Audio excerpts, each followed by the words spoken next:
Hola, ¿qué tal a todos? Bienvenidos al episodio número 7 de su podcast Diálogos por la Hispanidad.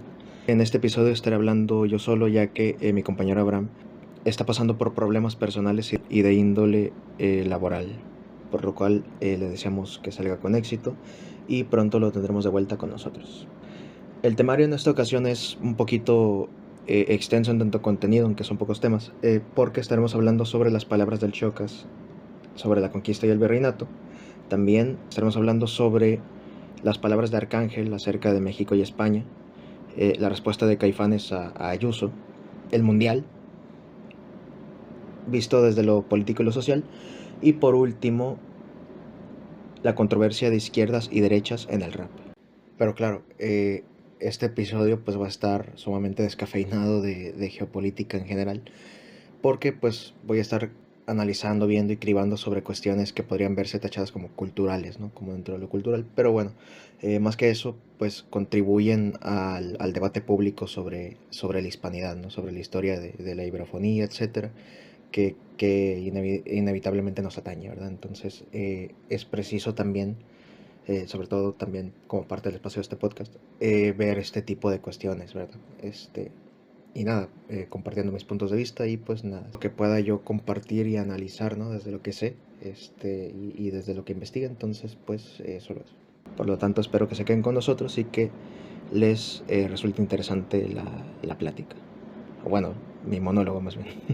Por cierto, si se preguntan, este planeta de tinta que ven como segundo integrante de la llamada, soy yo mismo, sí, pero para que se vea el logo del canal. Bueno, en el episodio número 375 del podcast de The Wild Project del youtuber español Jordi Wild, invitó al Chocas, ¿verdad? Este youtuber y streamer español.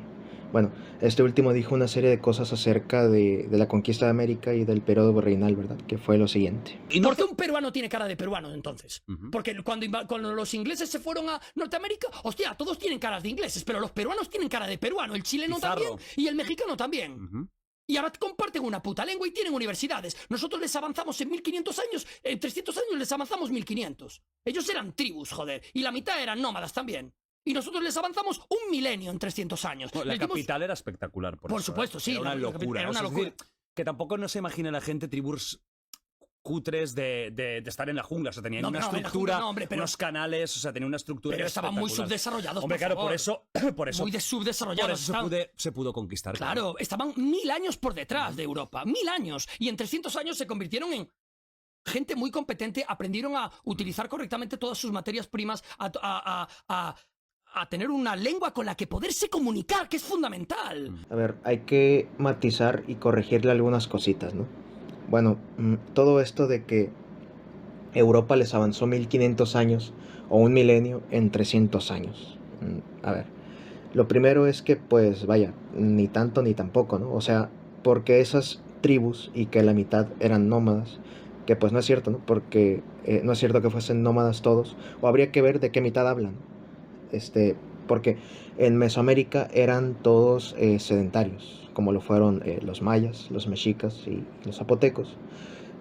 Era en Aridoamérica entonces donde sí lo eran o eran seminómadas, ¿no? Como los pueblos chichimecas, pero también está Oasis América, ¿no? Donde era mixto. Entonces, pero vuelvo a la principal cuestión de sus primeros argumentos, ¿no? Esas tribus, a ver, ellos no eran salvajes primitivos, pero pues tampoco eran la cúspide del desarrollo y del avance del mundo, ¿no? Esas visiones pues son francamente absurdas, ¿no? Eran civilizaciones también. Y es que pues yo creo que tenemos que superar los parámetros y criterios ilustrados ya, ¿no? Porque América entera se desarrolló aislada del resto del mundo, eso también es cierto, pero hay que ver que fue primeramente por diversas cuestiones, como cuestiones geográficas, climatológicas, divisorias y territoriales de la época. Y es que pues cada pueblo prehispánico tuvo su propio desarrollo complejo e independiente, los que se podrían considerar como grandes imperios sobre todo.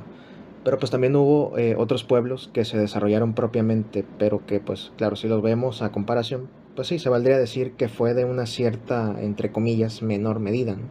Pero fue el que lograron con lo que tenían, en dónde estaban y con lo que sabían, que pues no es denostable ni poco, ¿verdad?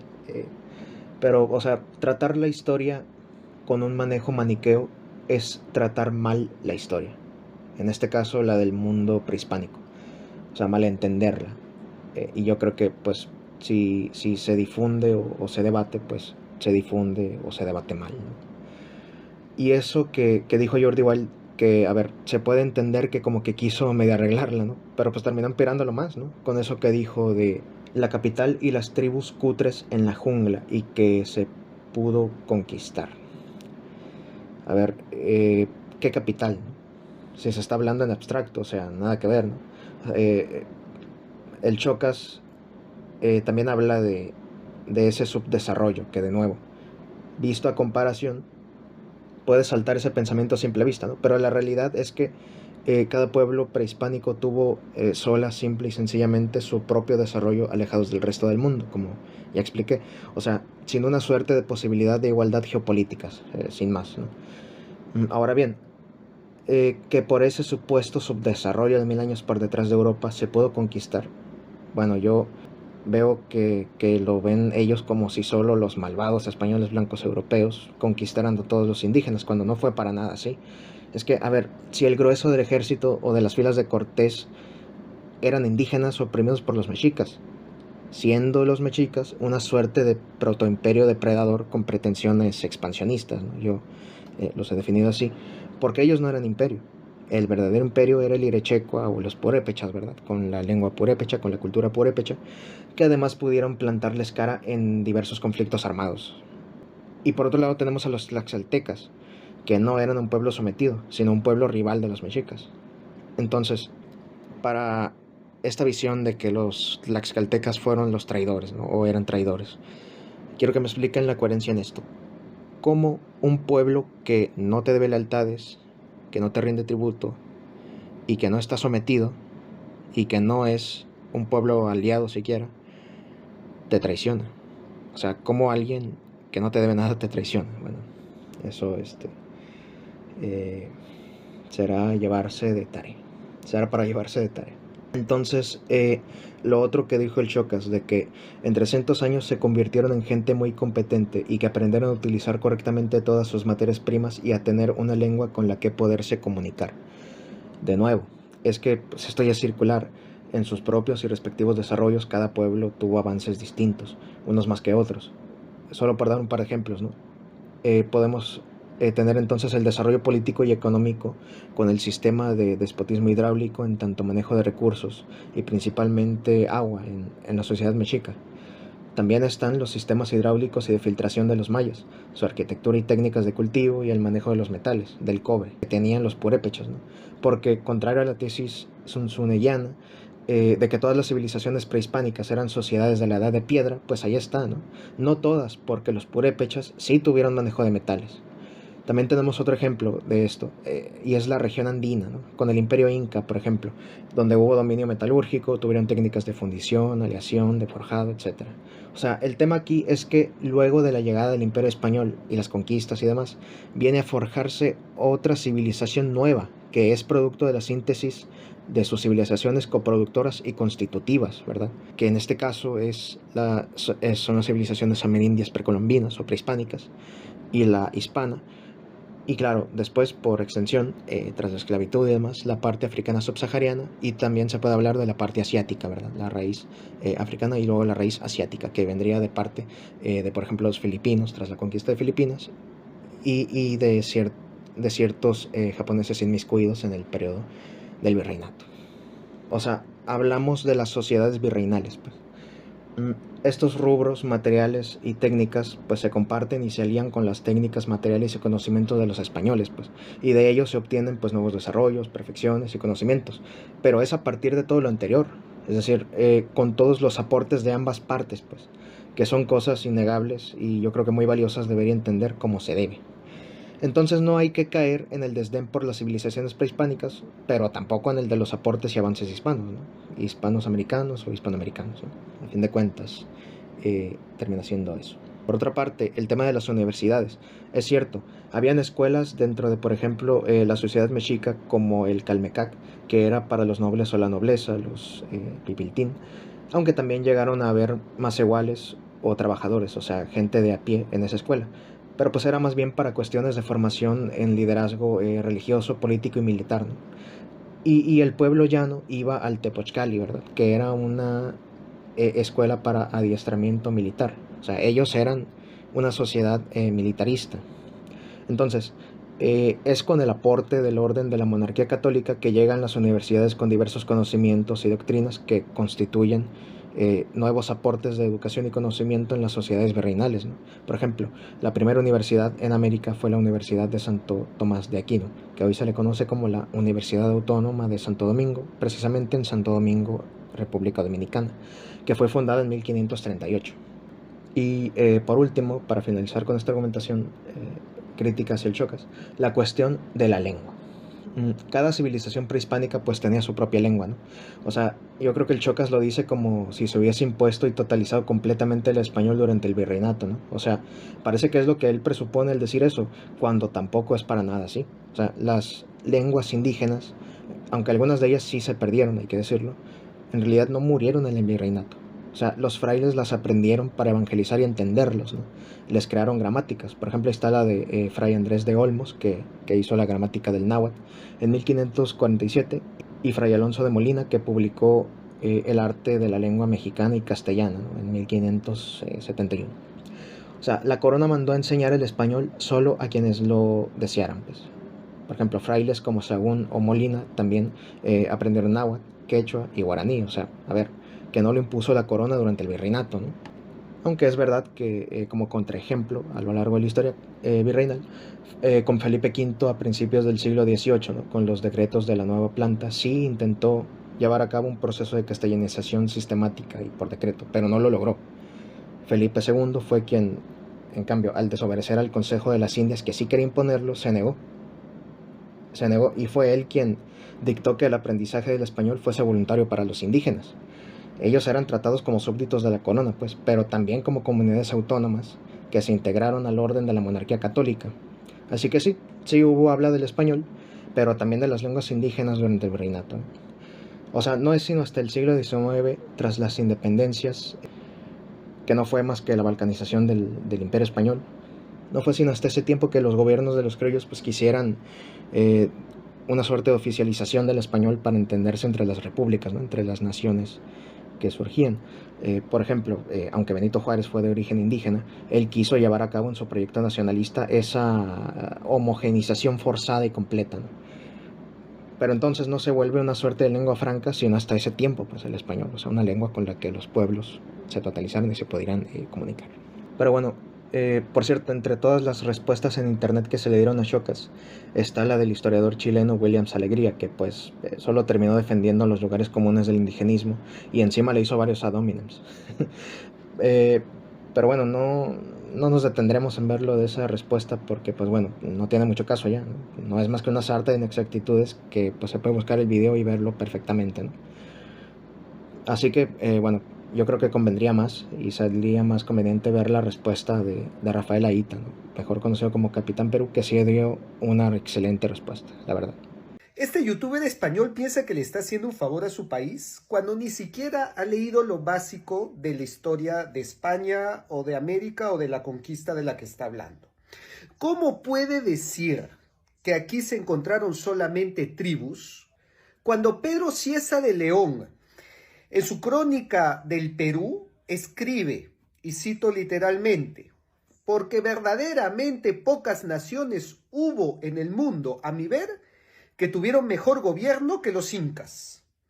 ¿Cómo puede decir que estaban atrasados 1000 años cuando el cronista y científico español José de Acosta escribe en la Historia Natural y Moral de las Indias, y cito, hablando sobre los incas: había también otras muchas dignas de admiración, por las cuales se deja bien comprender que tienen natural capacidad para ser bien enseñados, y aún en gran parte hacen ventaja a muchas de nuestras repúblicas. O sea, tienes a un español científico de la época diciendo que los incas estaban avanzados en muchos aspectos a Europa, y tienes al mismo tiempo a un streamer, youtuber que juega videojuegos, que se nota que nunca ha tomado el testamento de Isabel la Católica o las cédulas de Carlos V, que les dio honores y privilegios a toda la nobleza inca, diciendo pues que eran unas tribus atrasadas 1000 años y que ellos vinieron a civilizarlas.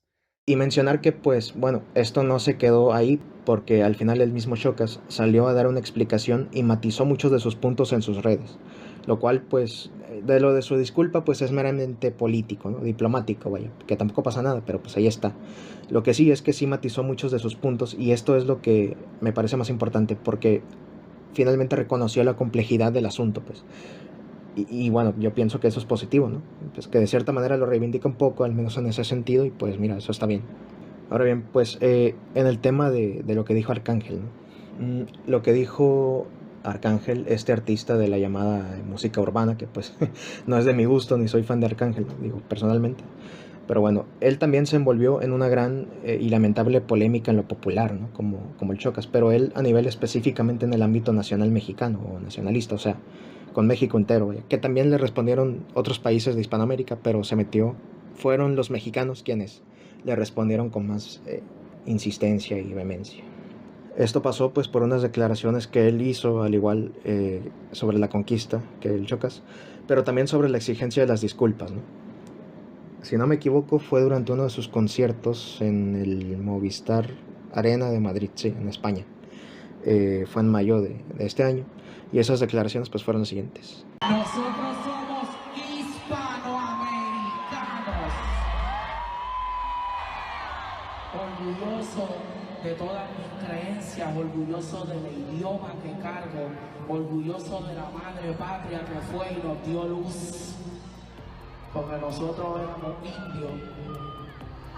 Llegaron esta gente y nos pusieron a hablar y nos pusieron a creer y nos pusieron a valer. Son los cabrones que se pasan diciendo por ahí que España le debe una disculpa a América. Cabrón. Y esa estupidez tanto de cabrón. ¿En qué mundo tú vives, hijo de puta? Ah, que se robaron el oro que esto. Cabrón, y las calles, y las escuelas, y las iglesias que construyeron para que tú fueras educado hoy en día. ¿De dónde salió, hijo de puta? No hay que pedirle disculpas a nadie. Estoy orgulloso, adoro a mi madre patria, España. Bueno, pues la gente rápidamente, en especial mexicanos, pues salieron a atacarlo y lo quieren cancelar, ¿no? De hecho lo están haciendo porque se sintieron ofendidos, se sintieron indignados, etc.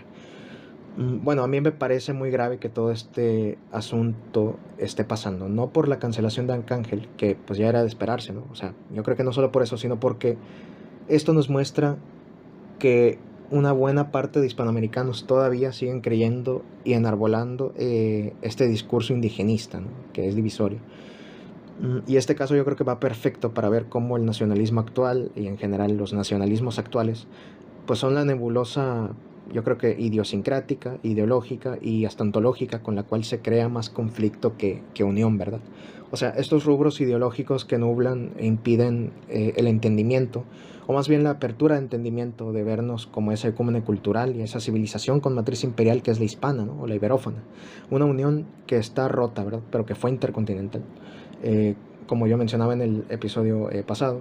Y bueno, sin defender al pie de la letra todas las palabras de Arcángel, porque yo creo que debe tener su matización y crítica, pues voy a decir que en parte, pues como ya la hice indirectamente junto a la del Chocas, pero la de él, específicamente de Arcángel, yo creo que su crítica se debe centrar en que él se fue por la vía de asumir una romantización de la conquista y del imperio, ¿no? Que ahí sí, pues, y también lo del nos, o sea, esto me está pasando mucho, lo estoy viendo mucho en muchísimos análisis tanto de indigenistas como de hispanistas. O sea, esa inclusión propia en esto, ¿no? Que cae en un completo anacronismo, pues porque todos nosotros hoy, tales y como somos, no estuvimos ahí, pero sí venimos de ahí, esa es la gran paradoja. Aunque lo que sí le concedo es que está bien el tema del orgullo, y claro, tiene razón totalmente en lo de que somos hispanoamericanos y eso. Entonces, yo creo que solo es hacerle esa crítica y ese matiz, ¿no? Así como también, pues, sí, quizá el lenguaje con el que expresó sus ideas o sus declaraciones sí pudo haber sido en buena medida o en gran parte, buena parte de lo que llegó a ofender y demás, ¿no? Puede ser, sí. Y pues también el tema de lo de las disculpas, pues también tiene aún opiniones o posturas divididas. Pero bueno, es lamentable pues que pase toda esta polarización y que la víctima propiciatoria fuese él con las declaraciones que hizo en su concierto, ¿no? Que por cierto, días después muchos artistas y figuras del medio pues le respondieron, ¿no?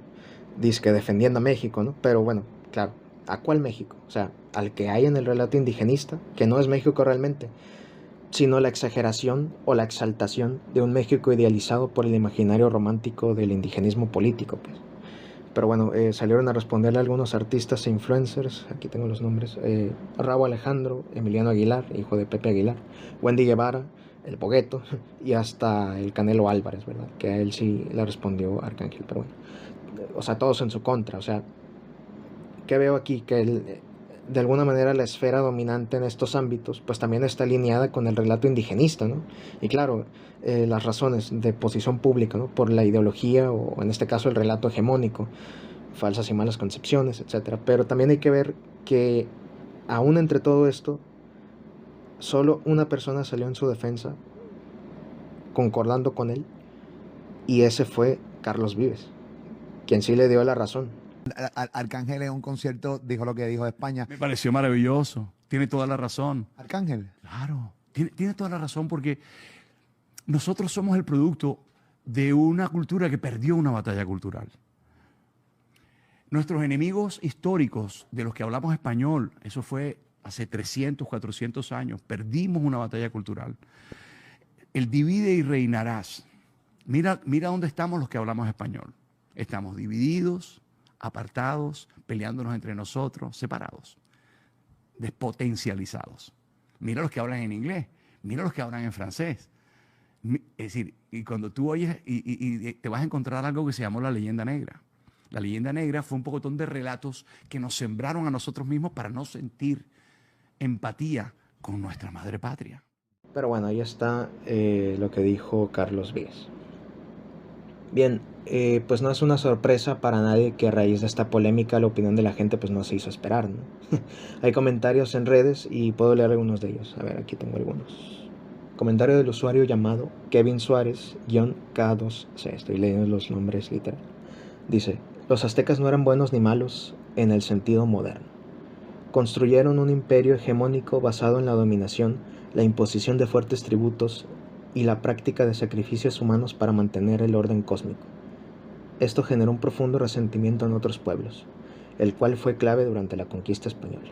Bueno, a ver, en el tercer episodio con el maestro Eric G. Cárdenas, el cual los invitamos a ver, mencionábamos que los mexicas no eran un imperio, como ya había dicho yo antes. O sea, el verdadero imperio era el Irechecua o los purépechas, ¿no?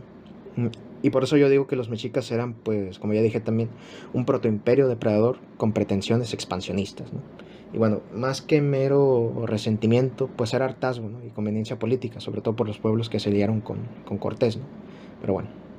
El segundo es de Román-E9N7P, que dice: México debe de pedirle la bendición a España. Si en España todavía estuvieran andando con taparrabo. Eso es así, malagradecidos. Y pone un emoji de llorar de la risa.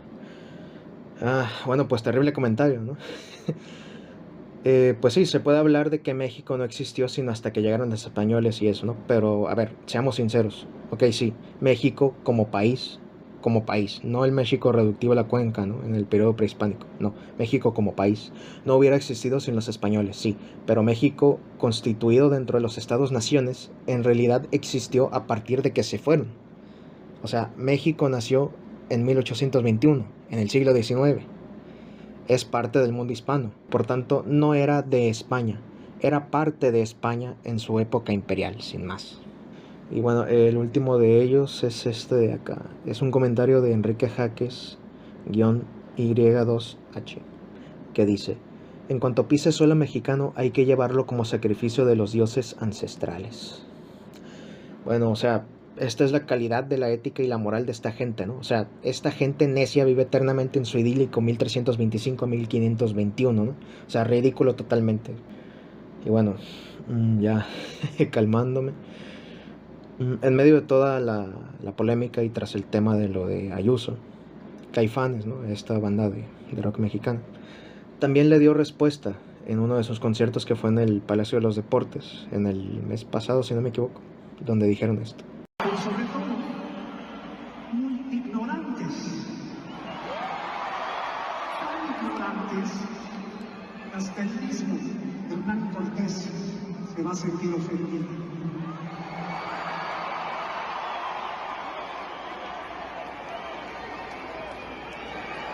Y vamos a decir, señores amigos, que México está trabajando para dejar de ser lo que somos y regresar lo que fuimos. Y señora Isabel, ante sus estupideces, nuestra diferencia. Pues bueno, fueron yo creo que fuertes declaraciones, ¿no? Pero yo creo que aquí lo importante destacar no es solo la contundencia y la elocuencia de sus palabras, sino esta frase en concreto, ¿no? Dice, México está trabajando para dejar de ser lo que somos y regresar a lo que fuimos. Bien, mira, si México deja de ser lo que es, ya no es. Así de simple. No es regresar a lo que fuimos, sino dejar de ser. O dejar de estar siendo, porque las cosas no son, están siendo, ¿no? México ha sido y está siendo. Y es a partir del nacimiento de la nación con memoria de su antecedente que es nuestro verdadero origen biológico, ontológico y espaciotemporal, ¿no? O sea, 300 años de historia negados. No se puede regresar a un periodo en el que ese origen no estuvo, pero sí empezar a verlo y a entenderlo, ¿no? Así como también todas las partes que lo conforman. Pero bueno, al final solo apelan principalmente, y con lo de Arcángel, a dos cosas: identidad latina y pueblos originarios. Que pues, a ver, identidad latina es un término que viene de una falsa concepción. ¿Por qué? Es un término que viene de la falsa concepción y del término del colonialismo francés, ¿no? Michel Chevalier, un político francés, publicó su libro Los intereses materiales de Francia en 1837, que es donde se plasma el término América Latina. Que la gente dice que latino es porque quienes hablan español y el español viene del latín. Pero bueno, dos cosas. A ver, hablando de datos históricos y materiales, ¿no? Que es donde vienen los orígenes. Los españoles son quienes tienen ese verdadero acercamiento y herencia latina, porque venían ellos de ese pasado imperial, ¿verdad? De la península ibérica, con la presencia del Imperio Romano allí, ¿no? Como antecedente, pues, la Hispania prerromana y demás. Entonces, no, aquí o acá no tenemos eso, tenemos lo hispano propiamente dicho. Además de que el término de América Latina pues sirvió como base ideológica para las intervenciones francesas en México en el tiempo del Segundo Imperio Mexicano. Y también, bueno, lo de pueblos originarios. Ya lo dije en el episodio anterior, ¿no? Todos somos originarios de algún lugar. Y los grupos humanos que después constituían las civilizaciones prehispánicas fueron habitantes de esas zonas, no seres nacientes de allí. Pasó por las migraciones de Asia y del norte para lo que después sería la América prehispánica, sobre todo también en Mesoamérica. Otra cosa que quería tocar pues es el mundial, ¿no? A ver, yo tengo un especial interés personal, sobre todo, en ver y criticar y analizar el mundial desde lo político y lo social, ¿no? Este mundial, sobre todo. Me interesa mucho analizarlo y criticarlo a fondo. Les decía, desde lo político y lo social, porque, pues, vamos a ver, todo el aparato del mundial opera con el clasismo tanto social como industrial, ¿no? Por la industria deportiva, que hace que el fútbol deje de ser un deporte del pueblo para convertirse en el divertimento de los acomodados, ¿no? Ya lo había dicho antes también, el orgullo futbolero del mexicano no es más que una proyección del nacionalismo patriotero mexicanista, no mexicano. Y digo que es mexicanista porque en realidad enarbola una concepción distorsionada de sí y que no es propiamente suya, ¿no? Estamos hablando de la mayor fragilidad del ego del mexicano, o sea, su complejo de inferioridad ante el mundo, autocompensado con uno de superioridad patriotera, ¿no? Especialmente con el resto de Hispanoamérica. Entonces es este mundial en estos momentos, yo creo que el ejemplo más vívido del clasismo sistematizado, ¿verdad? En una sociedad sobremoderna y capitalista, ¿no? Entonces, este torneo de FIFA o llamado mundial agudiza las funciones tribales o de clanes yuxtapuestas o al lado de las naciones políticas, ¿no? ¿En qué? En una competencia de espectáculo bastante lucrativo. Y lo hace porque rellena el espacio de pertenencia tribales, o sea, relativo a equipos, a orgullos nacionales, etcétera, que coloca el propósito de la nación entre otras naciones, que es como el Volksgeist, ¿no? Recuerdan la idea hegeliana. Volvemos a lo mismo del idealismo alemán, ¿verdad? O sea, la idea romántica, es decir, son varios espíritus auténticos chocando entre sí, pues, y no complementándose de ninguna manera, ¿no? Porque es un show. Y es en ese sentido lo de clanes, o sea, fanaticadas, orgullos nacionales, orgullo futbolero, etcétera. Imaginarias, pues, o imaginadas compitiendo en un marco universal de espectáculo, que es fácilmente mercantilizable, ¿no? ¿Por qué? Porque es principalmente para las clases dominantes, vaya.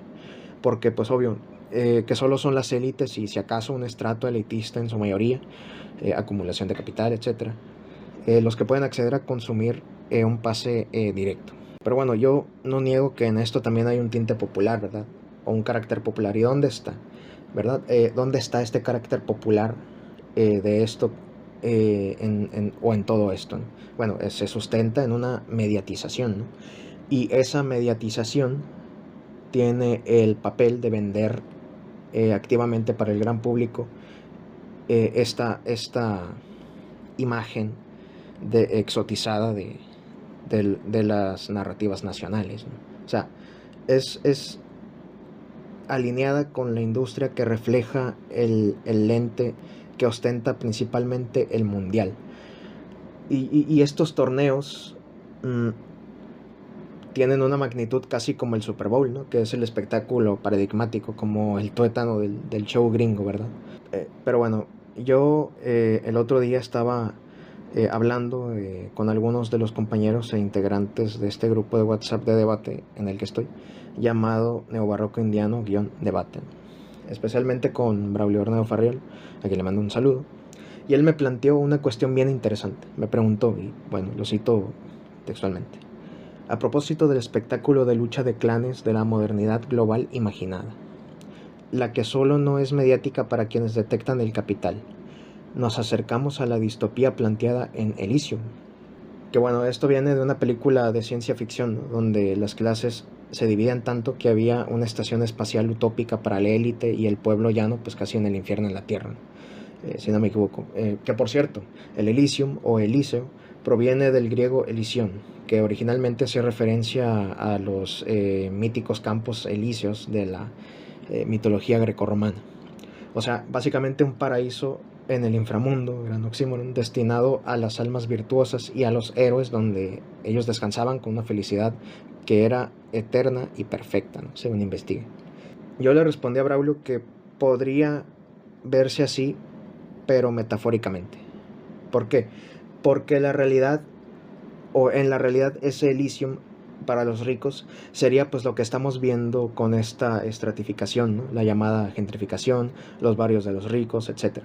O sea, si lo queremos ver así, inclusive las cerradas o privadas que venden una fachada de estatus social y demás cosas, serían parte de esto, mientras que vemos esto como fracturas en la sociedad, ¿no? Que vienen a desatar parches estatales, yo creo que temporales, como las famosas viviendas del bienestar, ¿no? Que pues no está mal, es algo digno.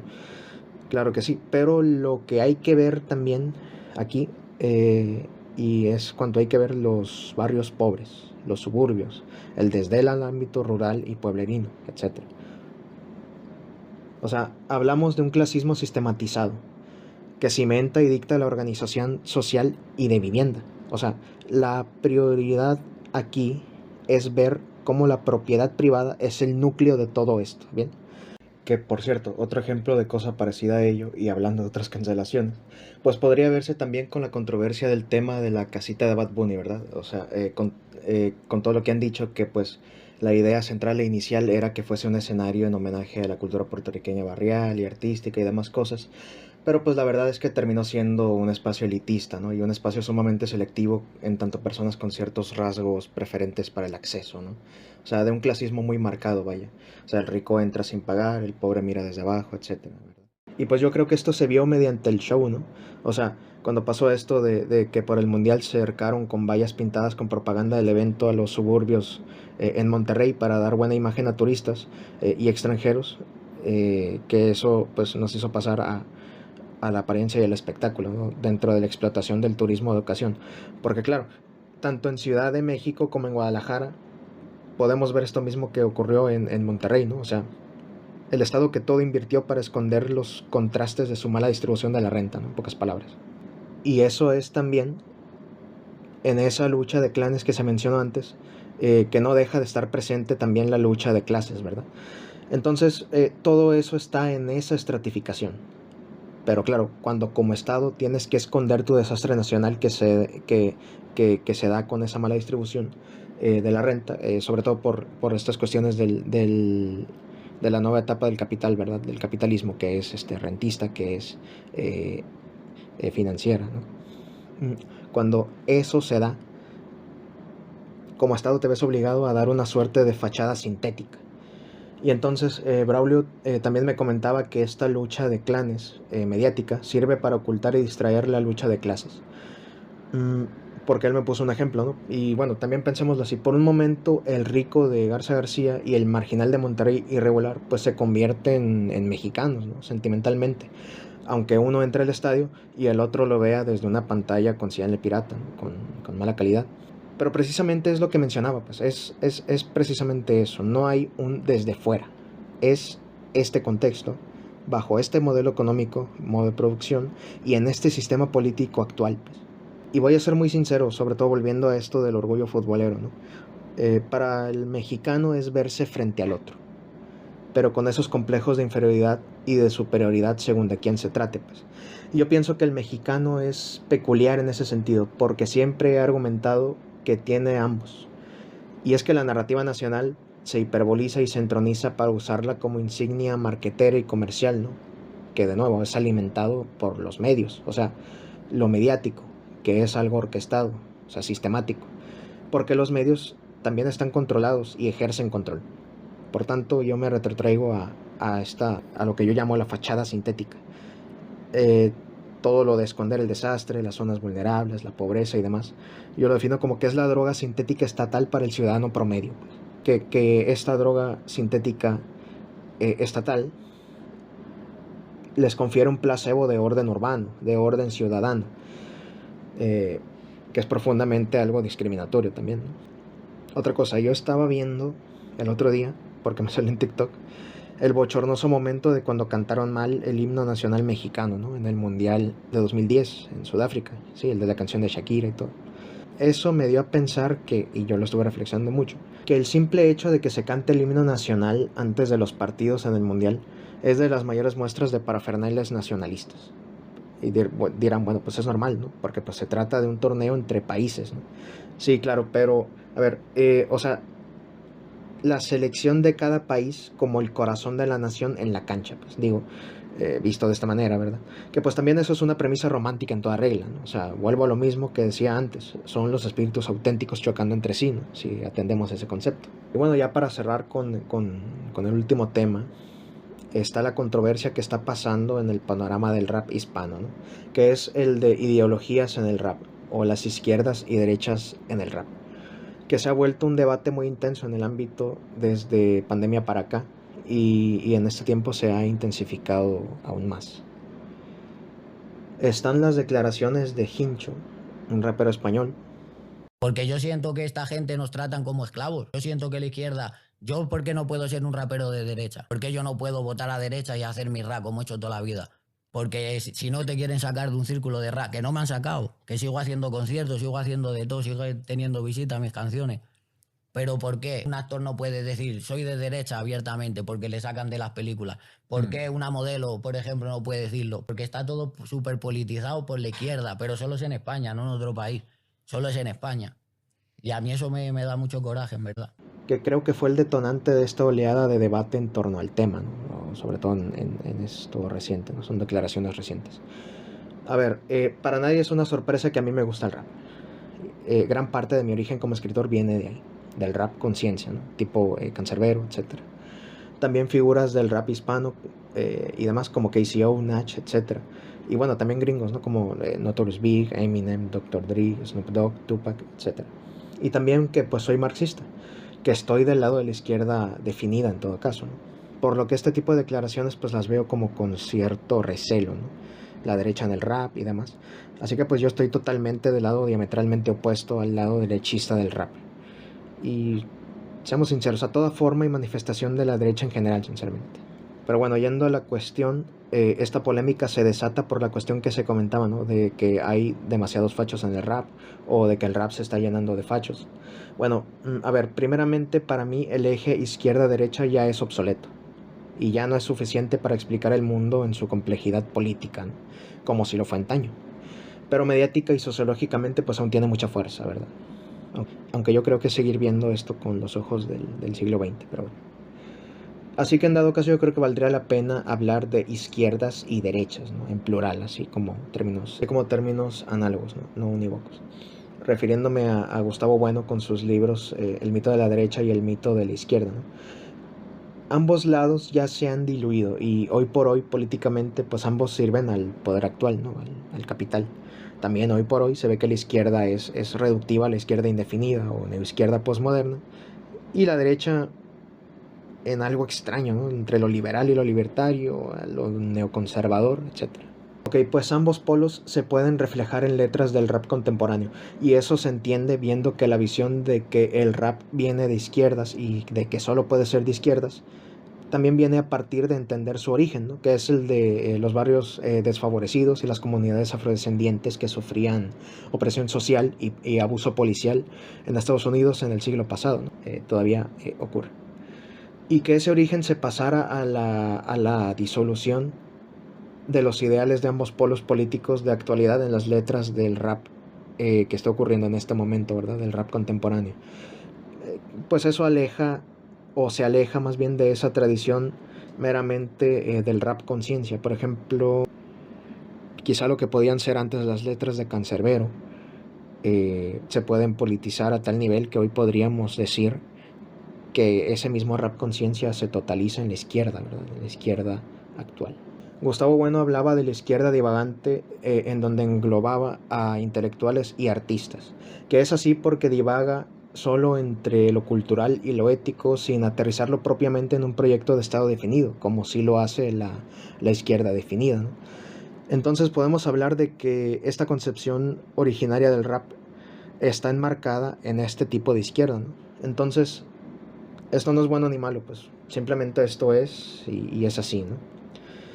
Pero bueno, ya teniendo en cuenta todo esto, pues yo quiero decir algo un poquito personal, ¿no? O sea, yo quise aportar este análisis porque me da, y esto ya es personal, vuelvo y repito, cierta suerte de nostalgia, ¿no? De aquel rap que escuchaba de niño, ¿no? Y cómo ello me llevó en parte a querer y trabajar por ser escritor, ¿verdad? Que es una de mis aspiraciones principales, profesionalmente hablando. Yo mismo también me sumergí en mi preadolescencia y adolescencia en el terreno del freestyle, ¿no? Que estaba de moda por esos años, como del 2014 al 2019, si no mal recuerdo. Sí, estaba en su punto álgido, ¿no? También recuerdo pues el mismo rap conciencia que escuchaba, ¿no? Y que me motivó. Claro, con esto de aspiración a ser escritor no me refiero al sentido aspiracionista, ¿no? Que está muy marcado en la sociedad mexicana, y yo entiendo por qué, lo comparto, sino a genuinamente un deseo a perseguir, ¿no? En este sentido. Por eso digo que me motivó. Pues sí, después me metí al ámbito de las producciones o de la producción de bases musicales, ¿no? O de beats, como se le conoce mayormente, principalmente pues de rap, ¿no? De trap, y después me extendí a otros géneros como la música electrónica. Aprendí muchas cosas, ¿no? Y llegué a tener en YouTube a subir mis propios instrumentales también. Bueno, pero bueno, pues, o sea, yo tengo un acercamiento emocional con este género, pues que me marcó y que pues aún mantengo con cariño, sinceramente. Estamos llegando al final Y no me queda más que felicitarlos por haberme aguantado en todo este tiempo.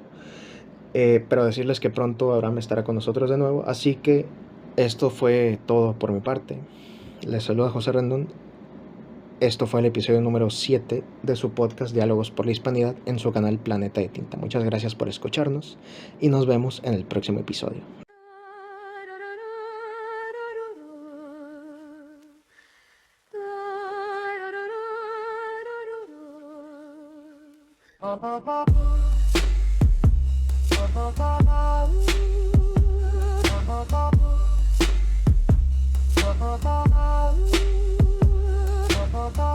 Desde el sur del mapa hasta el barrio que calla, mis abuelos recuerdo de batalla, mis nietos en la pantalla. Ya, lengua disuelta en la frontera, bala que decide quién respira. En el patio de la extranjería se nos vuela media vida. Pura bendice, poli revise, joven servende, patria en oferta. La abuela reza frente a la misa, limpio protesta frente a planeta. Plato vacío, plato de exceso en el mismo bloque, distinta puerta. Unos esconden todo en paraísos, otros esconden deudas en la nevera. Y acá nos llaman flojos, nos roban horas, turno partido, espalda que cruje. La tele habla de pagos y cuotas, pero jamás del jefe que nunca acude. Hispanidad en carne viva, no es postal, es cicatriz. Somos grito en la avenida, somos hambre y porvenir. Hispanidad herida abierta, pero mira, sigo aquí.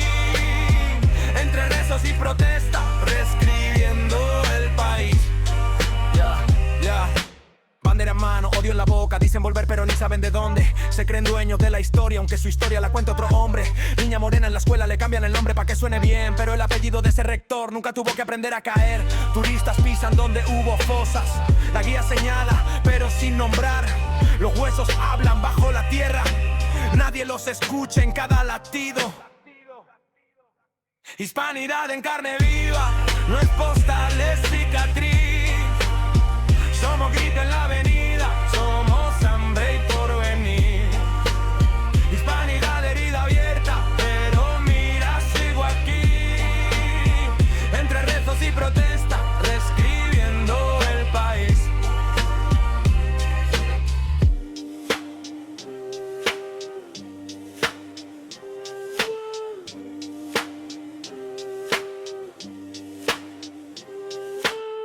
No somos mito, somos salario. Somos desvelo, doble turno. Somos de vuelo, doble turno. Somos de doble turno.